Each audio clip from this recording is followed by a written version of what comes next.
देखिए आज प्रेस वार्ता जो है हुई है, क्या विषय है और इस विषय के संबंध में ये जो प्रेस वार्ता है? कांग्रेस पार्टी ने पिछले कुछ एक महीनों से पूरे देश में एक वोट चोर अभियान के नाम से प्रदेश के बहुत से स्थानों पर अभियान चलाया है। मैं एक ही बात कहना चाहता हूं कि कांग्रेस के नेता और विशेष करके राहुल गांधी पूरे देश में घूम करके भ्रांतियां फैला रहे हैं कि भारतीय जनता पार्टी वोट चोरी के रूप में संलिप्त है।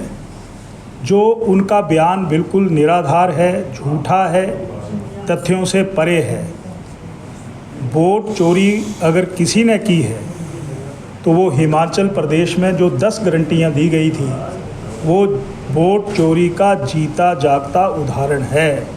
हम यही पूछना चाहते हैं, महिलाएं, नौजवान, किसान, बागवान या समाज से जुड़े हुए लोग, वोट चोरी का अगर प्रमाण है तो हिमाचल प्रदेश के मुख्यमंत्री, जिन्होंने विधानसभा में नदौन में भी वोट डाला और शिमला के छोटा शिमला में भी वोट डाला, वो है वोट चोरी।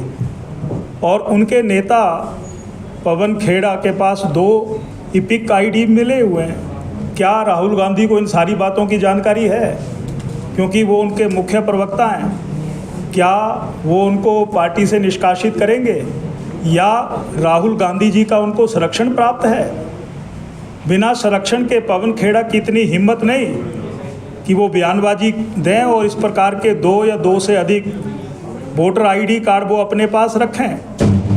ये सिर्फ कांग्रेस का एक पवन खेड़ा ही नहीं, कई खेड़े हैं, कई खेड़े हिमाचल प्रदेश और देश में हैं जो इस रैकेट को चला रहे हैं और रैकेट चला करके वो अपने वोट बैंक को पक्का कर रहे हैं।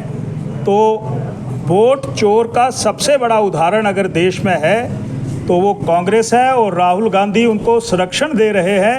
राहुल गांधी पूरे देश में वोट चोर के नाम पर लोगों को, नागरिकों को अपमानित कर रहे हैं। चाहे वो आम जनता हो, महिलाएं हो, किसान हो, बागबान हो, पीड़ित हो, शोषित हो, पिछड़ा हो, अगड़ा हो, यानी वो वोट चोरी को लेकर के वो उनको अपमानित कर रहे हैं। और जो अपने नेताओं के खिलाफ कार्रवाई करनी चाहिए थी, उनके मुख्य प्रवक्ता के बारे में, उनके बारे में कुछ नहीं बोल रहे हैं।